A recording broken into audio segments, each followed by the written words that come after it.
Nosso tema hoje é um tema maravilhoso. Adorar é honrar.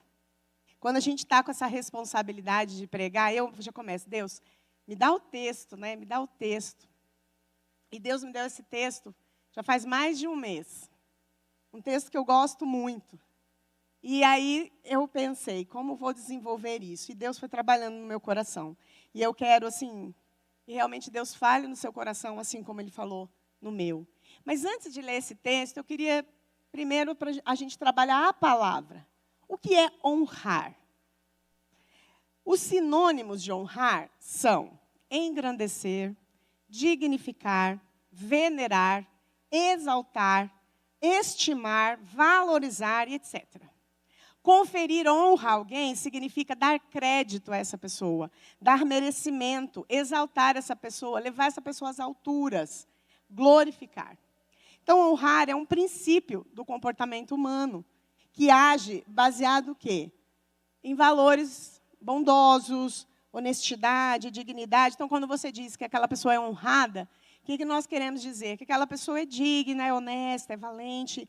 Ou outras características dela demonstram virtude. Se você fala a expressão homens de honra, significa o quê? Que são homens que são dignos de confiança, que honram suas ações, que honram suas promessas, que honram sua família. E quando falamos sobre honra em relação a Deus, nós estamos falando sobre honrá-lo acima de tudo, de todos e em todas as áreas da nossa vida. A Ele toda a honra. A honra é entendida como uma ação de adorar e uma ação de cultuar. Então, com essa introdução sobre honra, eu queria que você abrisse sua Bíblia em 2 de Samuel 23.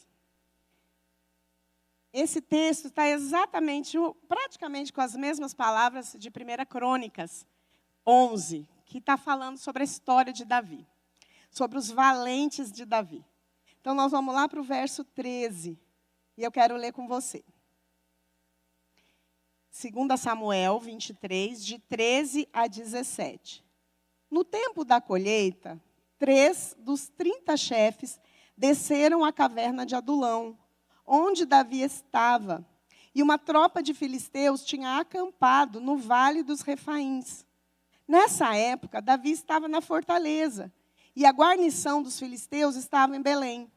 E Davi suspirou e disse: ai, quem me dera beber a água do poço que está junto ao portão de Belém. Então, aqueles 3 valentes romperam pelo acampamento dos filisteus, tiraram a água do poço junto ao portão de Belém e a levaram a Davi. Ele não a quis beber, mas a derramou como libação ao Senhor. E disse: longe de mim, ó Senhor, fazer tal coisa. Beberia eu o sangue dos homens que lá foram colocando em risco a sua vida? E assim não a quis beber. São essas as coisas que fizeram os 3 valentes. Eu me lembro ainda quando eu li essa história, assim, dentro de uma perspectiva de ler a Bíblia inteira.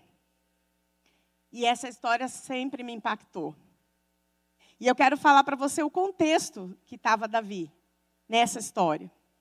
Então, possivelmente, porque o texto não deixa claro, mas a partir da comparação com o texto, por exemplo, de 2 Samuel 5, 17 e 18, onde eles estão falando sobre esse evento, 2 Samuel não é necessariamente, aliás, vários livros da Bíblia não são cronologicamente escritos.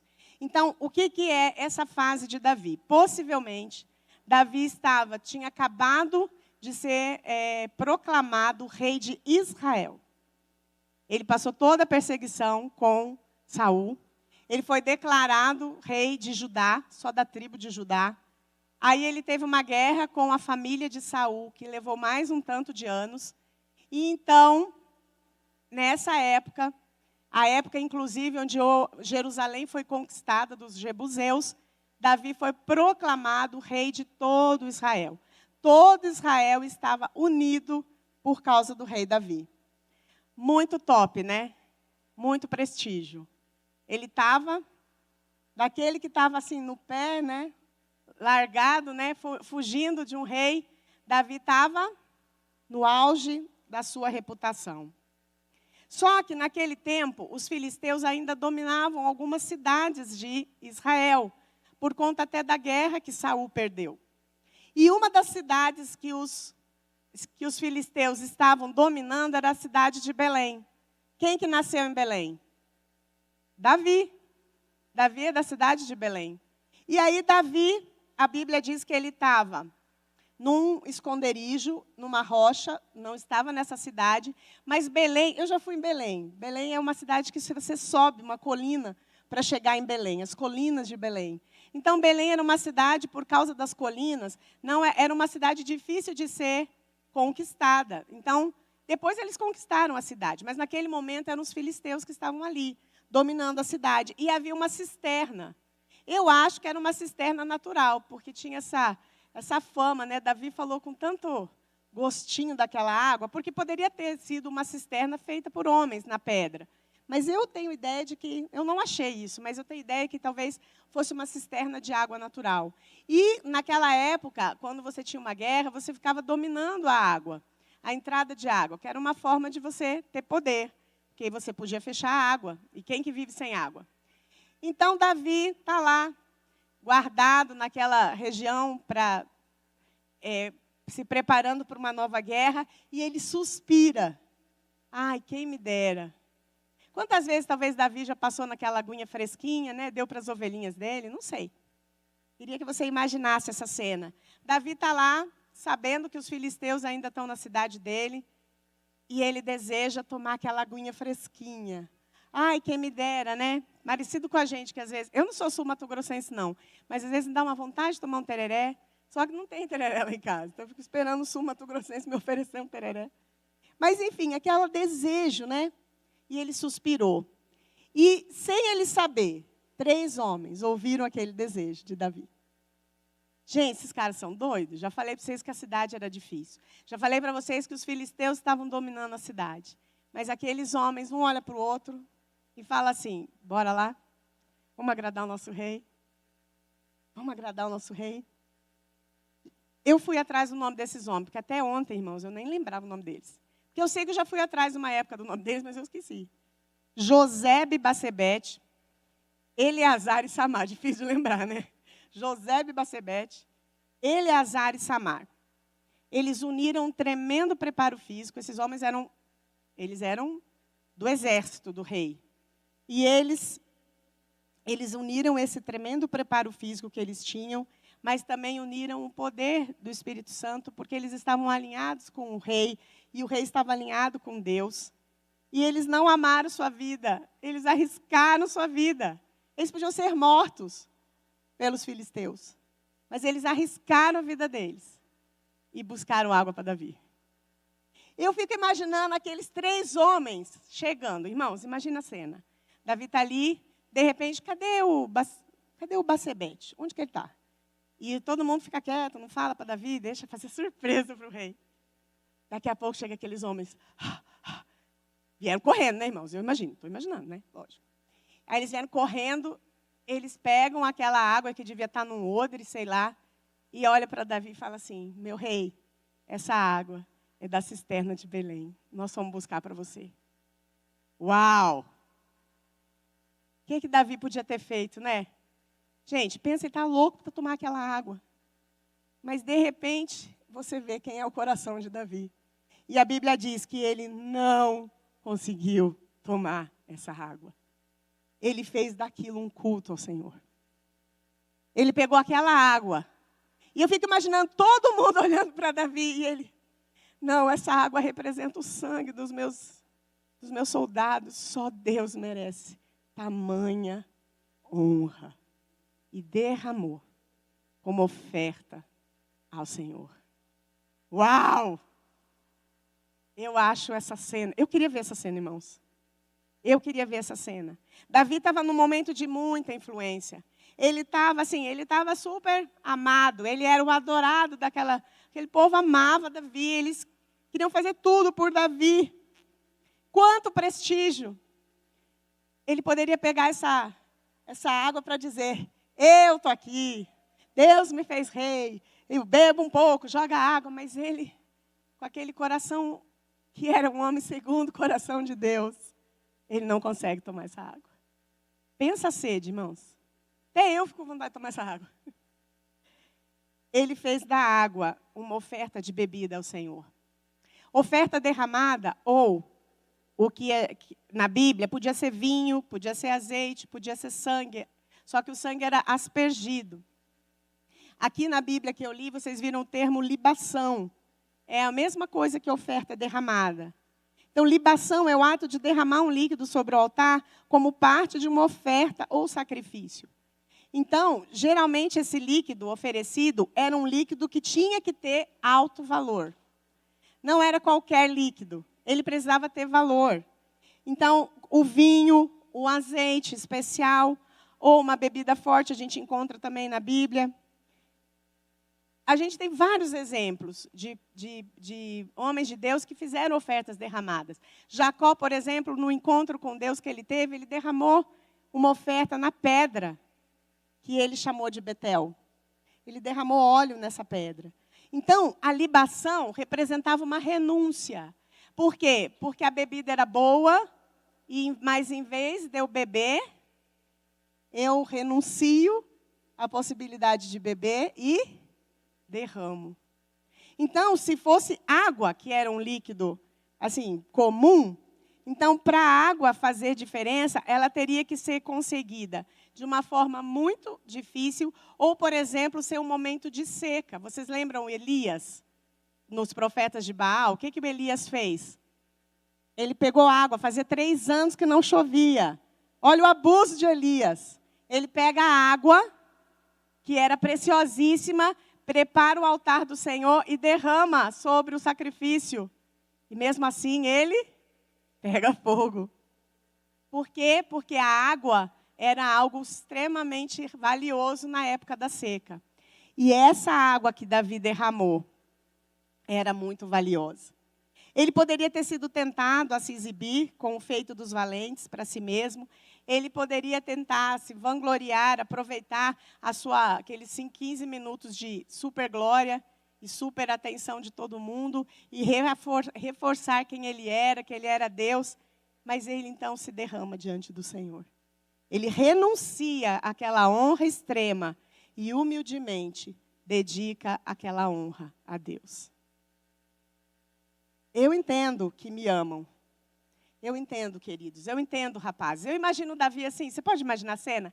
Ele olhando para os caras, começando a chorar. E os caras chorando também. Homem, quando chora, é engraçado, né? Porque eles não choram muito, mas eu imagino, né? Eles chorando, olhando para Davi, falando assim, gente, eu não acredito que vocês fizeram isso. E eles chorando, chorando.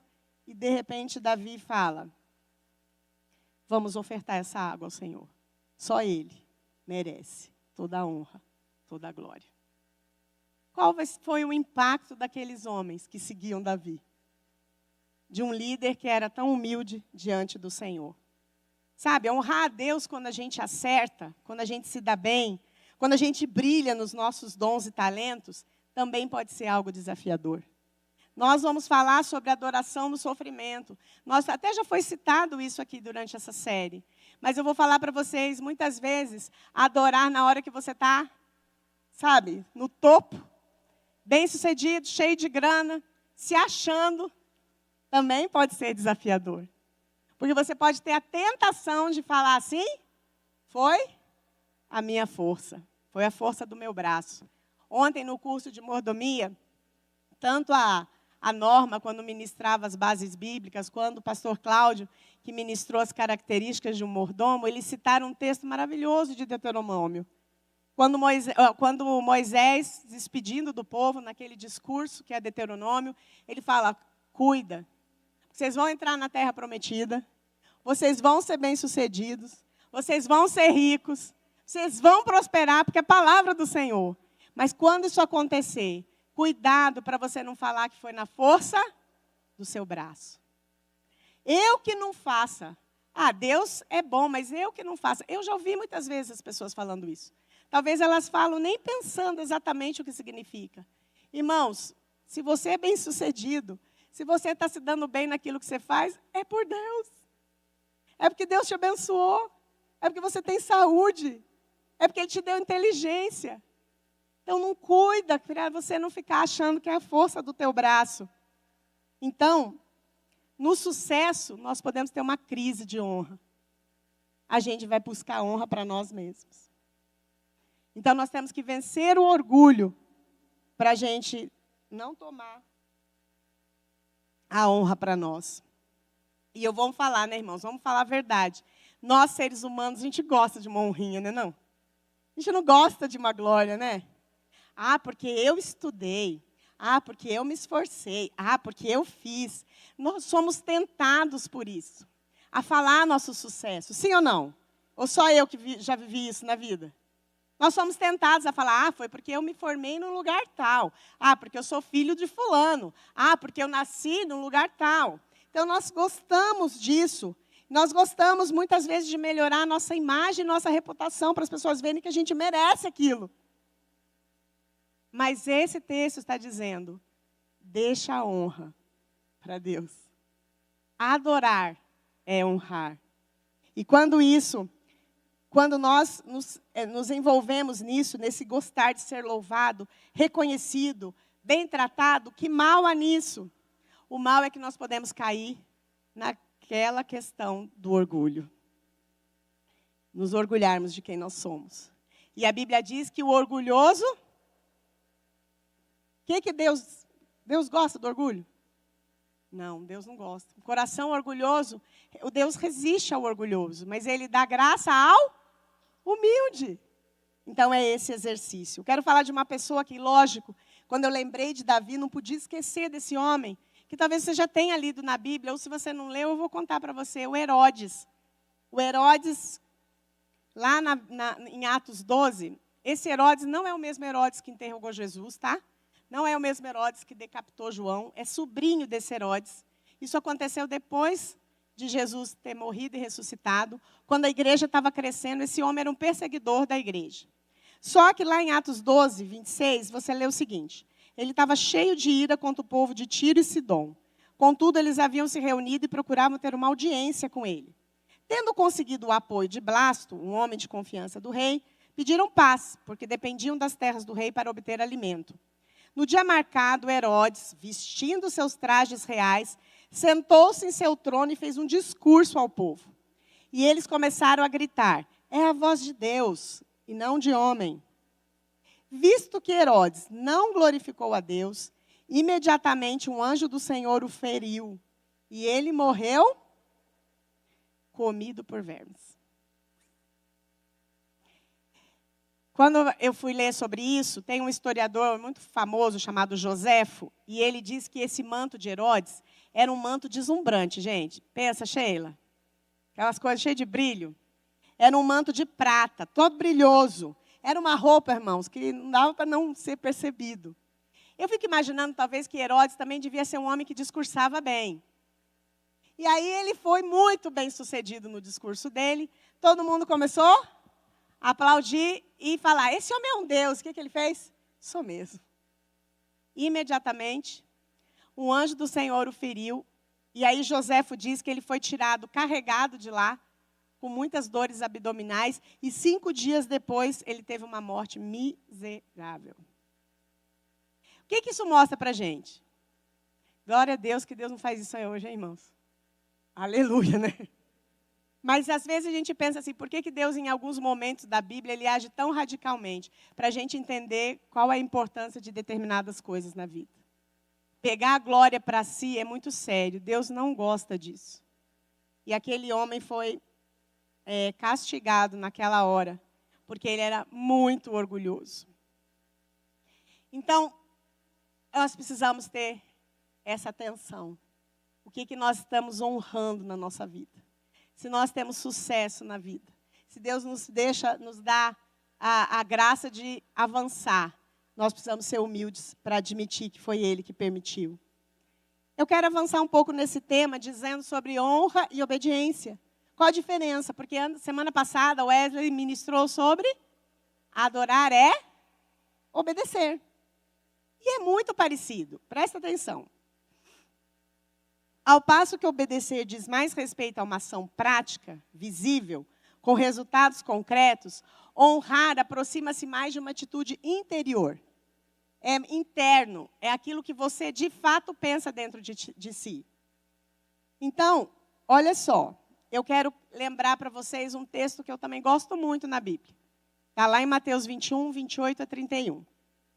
Jesus perguntou para os discípulos, o que vocês acham? Um homem tinha 2 filhos. Ele chegou para o primeiro e falou assim, filho, vai trabalhar hoje lá na vinha?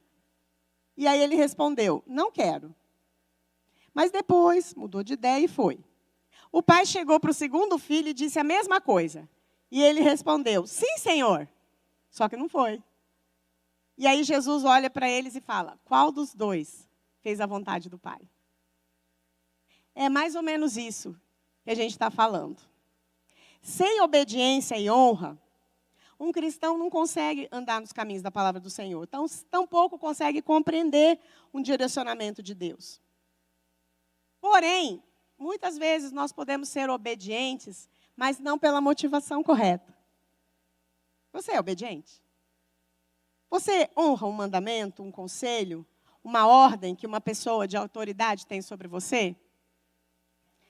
Entender que existem pessoas que devem ser honradas e ordens que devem ser cumpridas, vale muito para a nossa vida. Mas vale muito para a nossa vida cristã também. Mas para a nossa vida social como cidadão também vale. Muitas vezes a gente confunde obedecer com honrar. E eles são muito parecidos, mas não são a mesma coisa. Obedecer relaciona-se com o ato de respeitar a vontade de alguém, de ser submisso a essa pessoa. Honrar tem a ver com ética, com moral, com consideração. Vai além de obedecer e traz um valor para o ato de obediência. Por quê? Porque você renuncia, à sua vontade, pela vontade do outro. Mas como pode ser isso? Obedecer nem sempre envolve honra, mas quando você honra, você está obedecendo. Entenderam? Obedecer não sempre envolve honra. Vou dar um exemplo que vocês já me ouviram, mas eu gosto desse exemplo. O menino está em pé e o pai manda ele sentar. Ele diz, eu não vou sentar. Aí o pai fala, você vai sentar, senão você vai apanhar. Aí ele senta e fala assim, eu estou sentado por fora, mas por dentro eu estou em pé. Eu já conheço umas pessoinhas assim. Eu tenho, assim, experiência com umas pessoinhas assim. Eu estou sentado, mas por dentro eu estou em pé. Entenderam a diferença de obedecer e honrar? Ele obedeceu o pai, sim ou não? Ele sentou? Mas ele honrou seu pai? Não, porque dentro dele havia uma raiva de estar ali fazendo aquilo. Então, nós aprendemos a obedecer desde pequenos, por causa dos nossos pais. Nós temos que obedecer nossos pais. Nós somos dependentes dos pais completamente. Então, está na criação de qualquer criança, seja crente, seja não crente, a obediência aos pais. E não tem opção, você tem que obedecer. Fala como que é a frase? Obedece, não, manda quem pode, obedece quem tem juízo. É bem assim.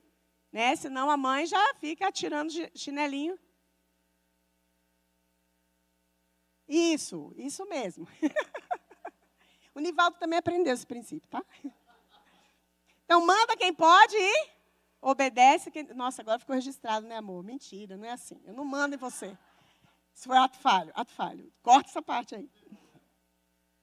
Mas, no tempo da transição, que é da adolescência para a vida adulta, é nesse tempo, quando os adolescentes querem fazer a vontade deles, é nesse tempo que nasce o conceito de honra. Por isso que o mandamento diz, honra teu pai e tua mãe. Porque a honra é mais que obediência. Porque a honra é um valor que a gente coloca no coração da criança. Mas vai ter um momento que ele vai ter que decidir, porque o adolescente ele questiona tudo.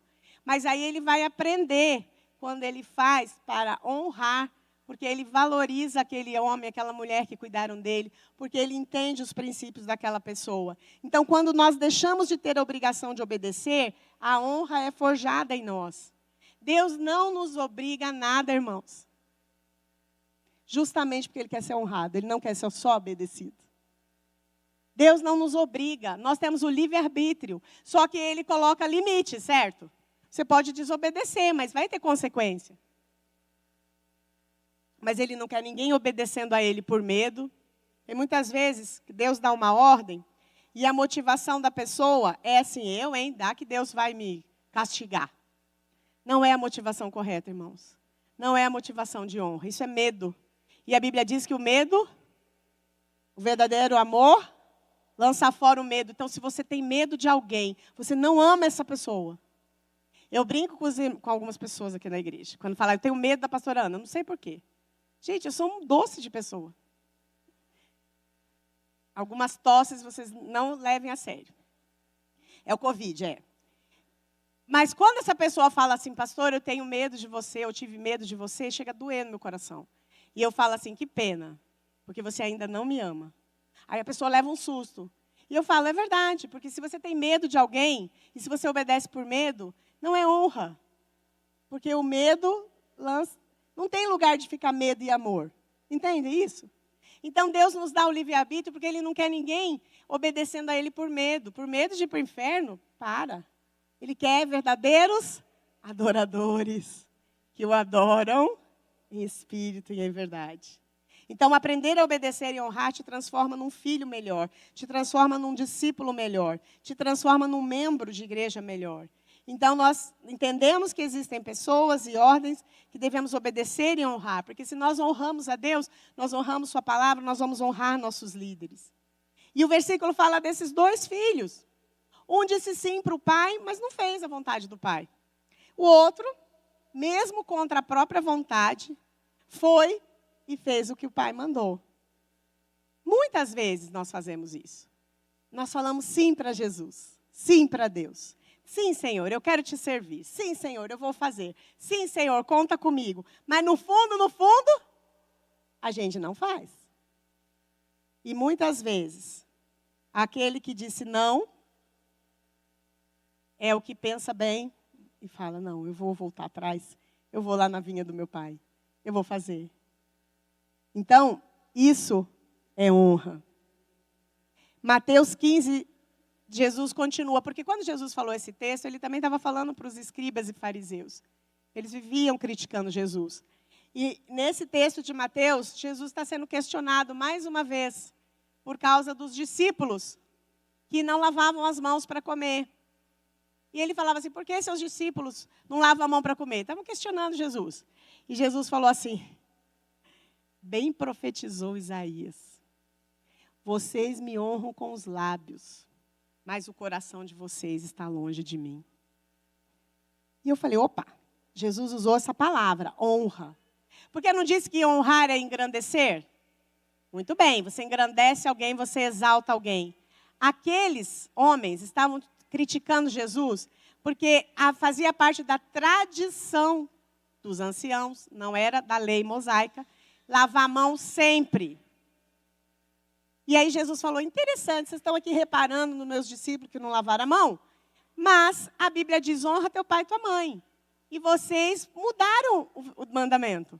Vocês disseram assim, que se seu pai te pedir alguma coisa, ajuda, você fala assim, não, essa ajuda eu não posso te dar, pai, porque foi dedicada ao Senhor. Aí você está livre de ajudar seus pais. Quanta gente dedicava essa oferta para o Senhor? Só que eles estavam transformando o mandamento real por causa da tradição para conservar o bolso cheio de dinheiro. E Jesus falou assim, bem disse o profeta Jeremias, esse povo me honra com os lábios, mas o seu coração está longe de mim. Isaías falou assim, eu falei Jeremias, né? Desculpa, Isaías. Ele diz assim, visto que esse povo se chega junto a mim apenas com palavras sem atitude, me honra somente com o mover dos lábios, enquanto seu coração está muito distante da minha pessoa, e a adoração que me prestam é constituída tão somente de regras e doutrinas criadas por homens. E aí eu fui atrás da palavra, que significa honrar só da boca para fora. Você sabe que verbo é honrar só com a boca? Bajular. Então Jesus está falando assim, vocês me bajulam. Vocês vêm aqui no templo, me bajulam toda semana, mas o coração de vocês está distante. Ah, irmãos, quantas vezes a gente entra aqui e só bajula Deus. Está rolando um louvorzão, uma palavra maravilhosa, um cântico. A gente está pensando na nossa vida, em alguma coisa que a gente vai fazer. O coração está longe, mas os lábios estão movendo. Bajulação. Então, a honra, qual a diferença, então? Bajular, o ato de bajular, é caracterizado pelo exagero dos elogios ou carinhos. Então, você está, Senhor, você é maravilhoso, Deus, você é tremendo, Deus, mas tudo da boca para fora. Então, qual é a diferença entre honra e bajulação? A honra é motivada pelo amor. Já a bajulação é o interesse, objetivos pessoais, muitas vezes mascarados de crescimento, multiplicação e de uma boa obra. A bajulação se veste de honra, mas ela visa você mesmo. Ela é egoísta. Ah, não, eu vou na igreja e tenho que cantar, né? Senão os irmãos vão pensar que eu estou com problema. Então você canta, mas você só bajulou. Senhor, tudo te entrego. Aí o Espírito Santo manda você entregar algo. Ixi, só com os lábios. Irmãos, é muito fácil. Satanás às vezes nos distrai. Sim ou não? Por isso que tem preparação aqui, oração em volta. Quando a gente prepara esse ambiente de culto. As orações durante a semana pedindo pelo culto. Porque é uma batalha espiritual. Se Satanás perder a sua atenção, ele sabe que você vai bajular Deus. E Jesus acha horrível isso. E eu pensei, falei, Jesus, é verdade. Eu muitas vezes só te bajulei. Que vergonha. Me perdoa. Porque o Senhor não precisa ser bajulado. Jesus não precisa ser bajulado, irmãos. Ele sabe quem Ele é. Ele sabe que Ele é o Senhor de todo o universo. Mas Ele quer ser amado. Ele quer que você se derrame diante dEle. Então você me diz, qual dos dois fez a vontade do Pai? Qual dos dois? Qual dos dois filhos você tem sido? O que fala sim, mas não faz? Ou o que fala não, mas depois pensa bem e vai lá? Você é um filho que honra ou você é um filho que bajula? É tão interessante quando a gente trabalha com famílias, que a gente vê que tem filho que consegue tudo do pai. Mas não é porque ele é verdadeiro e bonzinho, é porque ele é bajulador. Só que com esse pai do céu não é assim não, gente. Se você pensar em conseguir algo bajulando o Senhor, você está lascado. Desculpa a expressão. E eu quero já caminhar para o final, eu quero voltar na sua história do Davi. Eu quero que você volte lá no texto de 2 Samuel 23, porque é interessante essa história. Essa história não é mencionada antes, mas aqui o autor do livro, ele está fechando a história de Davi. Se você olhar o capítulo 23, na minha Bíblia diz assim, as últimas palavras de Davi. Davi estava velhinho, Davi estava morrendo, e o escritor começou a falar sobre esses últimos momentos. Então, eu acho muito interessante que essa história da água veio justamente no final da vida dele. Davi deixou um legado de honra a Deus. Então, o autor mencionou justamente isso, vendo um Davi, não mais aquele Davi de 40 anos, cheio de vigor, ou de 30 anos, cheio de vigor, mas um Davi mais velho, mas que ele marcou a vida dos seus liderados como um homem que honrava a Deus. Então, eu achei muito interessante. Mas olha só o que Davi fala. Quais foram as últimas palavras de Davi? São essas as últimas palavras de Davi, os primeiros 5 versículos. Palavra de Davi, filho de Jessé, palavra do homem que foi exaltado, do ungido do Deus de Jacó, do amado salmista de Israel. O Espírito do Senhor fala por meio de mim, e a sua palavra está na minha língua. O Deus de Israel falou, a rocha de Israel me disse, aquele que governa o povo com justiça, que domina no temor de Deus, é como a luz da manhã, quando sai o sol. Como a manhã sem nuvens, cujo esplendor depois da chuva faz brotar da terra a erva. Não é assim que a minha casa está para com Deus? Pois Ele estabeleceu comigo uma aliança eterna, em tudo bem definida e segura. Não me fará Ele prosperar toda a minha salvação e toda a minha esperança? Eu gosto muito daquele hino do Ademar de Campos que fala: haverá um justo que domina sobre os homens no poder de Deus. E aí ele continua: e será como a luz da manhã, quando sai o sol na manhã sem nuvens. Ele está falando desse texto. Porque Davi olhou a vida dele e ele disse: Eu não sou esse justo perfeito. Mas aqui ele está falando de Jesus. Aqui Davi está profetizando sobre o Messias. Aquele que viria brilhando um sol de justiça tão claro como uma manhã sem nuvens. Davi se coloca humildemente levantado por Deus. Um salmista, um compositor, um adorador. E fala do advento de Cristo, do único que governará os homens em justiça no temor de Deus. E seu governo é comparável a essa manhã sem nuvens. Embora Davi, verso 5 que a gente leu, não é assim que a minha casa está para com Deus? Davi sabia que ele tinha pecado, mas Deus falou, eu vou da sua casa trazer descendência, e da sua descendência vai vir ungido de Deus. E Davi cria. Irmãos, Davi creu muitos milhares de anos antes de Jesus. Ele creu que ele veria, que a descendência dele veria esse justo, esse perfeito. E tal pacto permaneceria firme e seguro. O grande rei nasceria na sua família, porque Deus é fiel, não por causa de Davi. Então, por isso que eu achei muito bonito eles colocarem, depois dessas palavras de Davi, o que ele fez com essa água. Então, Davi é um símbolo do Cristo. E esses 3 valentes simbolizam aqueles que seguem e que ouvem o coração de Cristo. Você ouve o coração de Cristo? Você sabe o que Cristo deseja? O que Cristo deseja? Qual é o desejo de Cristo? Qual foi o mandamento que Ele deixou para nós? Ide por todo mundo. Pregai o Evangelho. Fazei discípulos. Ame as pessoas. Ame, mesmo que seja dolorido, ame. O meu reino é um reino de justiça, não é um reino de valentia. Não é um reino de espada, é um reino de amor. Amem, amem. Você está disposto a arriscar sua vida por esse rei? Aqueles homens arriscaram sua vida pelo rei Davi. E você está disposto a arriscar sua vida por Jesus? Às vezes eu fico pensando que esses nomes deles, de repente ninguém faz muito ibope desses nomes, porque você pode colocar seu nome. Porque a gente esquece o nome deles. Aposto que você já não lembra mais, né? Nem eu, tenho que ler de novo aqui. Só o Samar e Eleazar, mas o primeiro... Mas talvez você possa pensar, eu sou um valente do rei Jesus? Eu quero servir esse rei, custe o que custar. E quando eu penso nisso também, eu não posso esquecer de Paulo, porque Paulo usa essa expressão exatamente 2 vezes. Ele fala assim, ainda que minha vida esteja sendo derramada como oferta, juntamente com o sacrifício e o serviço provenientes da vossa fé, eu me alegro. A minha vida está sendo derramada.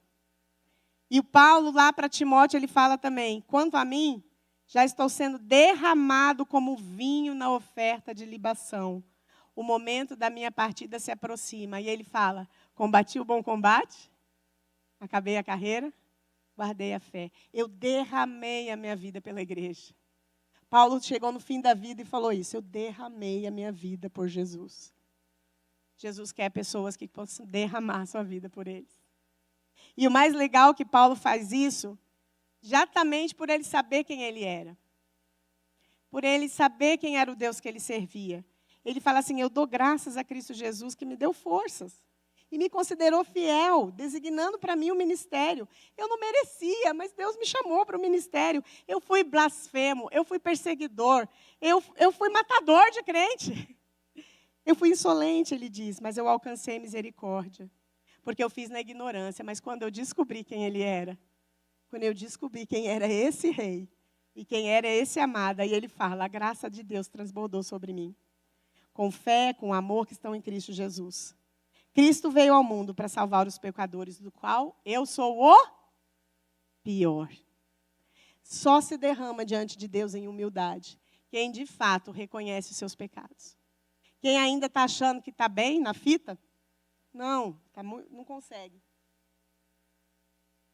Paulo disse assim, mas por isso mesmo eu alcancei misericórdia, para que em mim, o pior dos pecadores, Cristo demonstrasse a grandeza da sua paciência, usando-me como exemplo para aqueles que nele haveriam de crer para a vida eterna. E aí ele fecha com aquele texto maravilhoso. Ao Rei eterno, Deus único, imortal, invisível, sejam honra e glória para todo sempre. Amém. Adorar é honrar. Saber de Deus, de onde Deus o tirou e o quão pecador nós somos, deve ser a motivação para a nossa honra. O derramar de nós mesmos. Outra pessoa que eu acho fantástico que se derrama diante do Senhor é aquela prostituta no jantar na casa de Simão. Lembram dela? Todo mundo ficou olhando feio para ela, mas ela estava se sentindo tão feliz por aquilo que Jesus fez, e ela se derramou, e a Bíblia diz que as lágrimas dela molhavam os pés de Jesus, e ela enxugava com os cabelos, e as pessoas estavam achando aquilo muito desconfortável. E Jesus foi criticado por ele. E Jesus contou uma história, e no fim a conclusão de Jesus é assim: quem muito é pecador, muito ama. Essa mulher sabe de onde eu tirei. E ela está aqui ungindo os meus pés com suas lágrimas. Levanta, Israel, clama de noite no princípio das vigílias. Derrama o teu coração como água diante da presença do Senhor. Levanta a Ele as tuas mãos pela vida dos teus filhinhos que desfalecem. Esse é Jeremias. Derrama, derrama. Deus quer pessoas que se derramem diante dEle. Faz quanto tempo que você não se derrama diante de Deus? Faz quanto tempo que você não deixa um tempo para se derramar diante do Senhor? Onde suas lágrimas são a sua libação. Talvez você não seja uma pessoa de chorar muito, não é isso, mas o derramar é o rasgar. Eu sou chorona. Hoje o pastor Cláudio fez isso, ele não sabia que eu ia falar isso, né, pastor? Mas ele começou a contar e eu acho que ele na cabeça dele foi imaginando um monte de coisa naqueles 15 segundos. E ele começou a agradecer a Deus, ele começou a chorar. Lágrimas de libação. Quanto tempo faz que você não se derrama diante do Senhor? Às vezes a gente se envolve tanto com as coisas da vida, se envolve tanto com os problemas da vida, se envolve com as dificuldades, ou até com as obrigações. E nós esquecemos que o nosso Deus nos tirou da lama. E que se não fosse esse Deus, você poderia não estar aqui hoje. Você poderia estar num leito de hospital, você poderia estar morto. Se não fosse Deus na minha vida, se não fosse Deus alcançar minha família, o que seria de mim? Talvez eu fosse uma mulher orgulhosa, não sei nem se eu teria minha família ainda. Eu ia estar dedicada só para a minha ciência, para a medicina, com títulos. E uma vida desgraçada. Mas Ele nos resgatou. E eu quero dizer para vocês, Jesus gosta de ter os seus pés lavados por lágrimas. Ele gosta. Ele gosta quando a gente se derrama. Ele gosta quando a gente se rasga. Ele gosta quando a gente se humilha. Então, quando nós nos damos conta do estrago que o pecado fez na nossa vida. E ainda faz, porque nós somos pecadores, somos santos, mas que lutamos contra o pecado. Não é isso que a gente aprende no leque? O mal que eu quero fazer, eu faço. Miserável mulher que eu sou. Eu não quero falar palavras duras. Quando eu vejo, saiu da minha boca palavras duras. Miserável mulher que eu sou. Se não fosse Deus na minha vida, o que seria de mim? Então, nós estamos num tempo onde Deus tem convidado essa igreja a adorar o Senhor, honrando Ele, se derramando. E eu quero fechar essa palavra de hoje convidando você para se derramar diante do Senhor nesse momento. Nós temos alguns minutos ainda. Eu vou pedir para o pessoal do louvor me ajudar. Eu quero que você se derrame. Talvez você tenha que se derramar diante de Deus só em louvor e gratidão. Talvez seja só um tempo, talvez na sua semana, que você ainda não fez isso, não deu tempo, foi muito corrido. Faça isso agora. Comece a agradecer a Deus o que Ele fez na sua vida. Talvez seja um derramar de entrega. Talvez Deus está pedindo alguma coisa para você que está difícil você entregar. Aqueles homens entregaram sua vida. Eles arriscaram sua vida. Paulo arriscou sua vida. E ele fez por amor a Jesus. Aquela mulher arriscou, ela podia ser enxotada daquele jantar. Ela arriscou sua vida. Mas ela foi lá e se rendeu aos pés de Jesus, só para dizer para ele, muito obrigada, muito obrigada. E Jesus entendeu, porque ela não falou uma palavra, mas ele sabia que ela estava agradecendo ele. Às vezes a gente não precisa de palavras. O Espírito Santo, ele traduz os nossos gemidos e as nossas faltas de palavras para nos derramarmos diante de Deus. Chega de bajulação, irmãos. Chega de bajulação.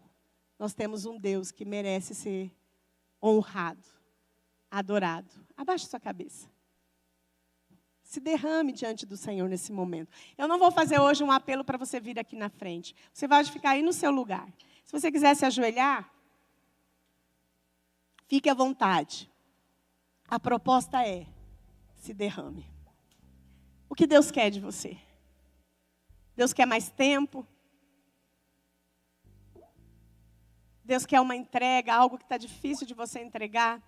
Algo que tem sido um Deus na sua vida? O que Deus quer de você? Deus quer que você se arrependa hoje. Talvez tenha algo, seu coração está duro. Talvez você teve uma discussão durante a semana ou essa semana. E que você ainda não pediu perdão, porque você está duro. Você está olhando para o outro em vez de olhar para Deus. Talvez Deus está falando, quebra esse orgulho hoje. Se derrama. Eu quero um coração derramado, eu não quero bajulação. Eu não quero que você venha aqui na igreja repetir essas coisas todas.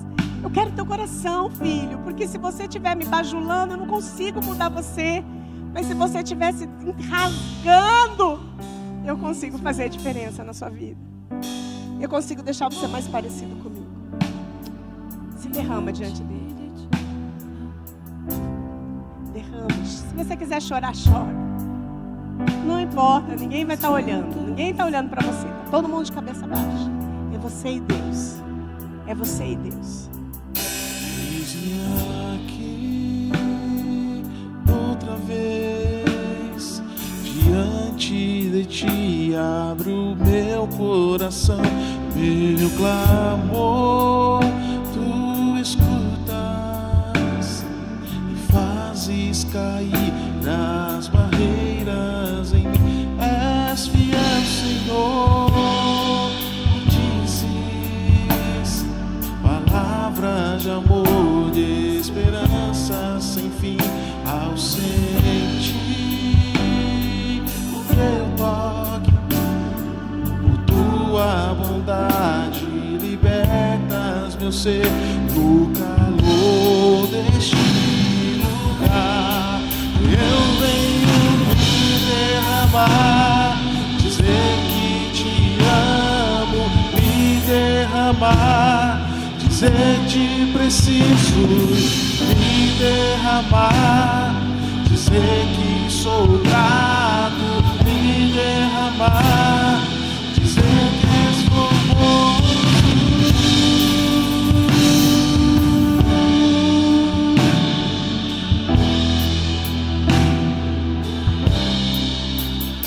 Eis-me aqui, Coloque seu coração diante de outra Deus. vez, diante de ti abro meu coração. Ele é um Deus de Meu amor. clamor tu escutas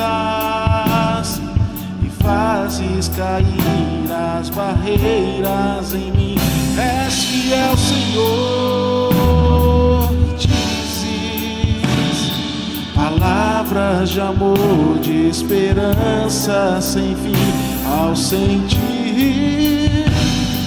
o teu toque, por tua bondade libertas meu ser no calor deste lugar. Eu venho me derramar, dizer que te amo, me derramar, dizer que preciso me derramar, dizer que sou grato, me derramar, dizer que és formoso, me derramar, dizer que te amo, me derramar, dizer que preciso me derramar, dizer que sou grato, me derramar, dizer que és formoso, me derramar.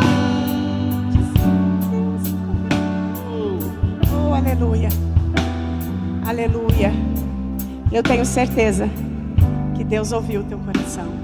Amém? Você pode ficar de pé, nós vamos encerrar esse culto. E que Deus continue falando no seu coração sobre essa palavra.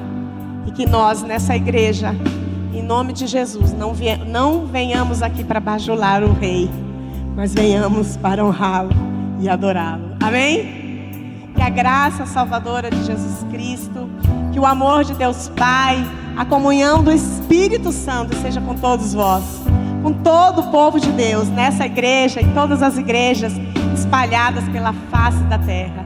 Amém e amém. Deus abençoe, queridos. Uma ótima semana. Não esquece os abraços, 5 a 10. Teu toque, por tua bondade, libertas meu ser no calor deste lugar. Eu venho me derramar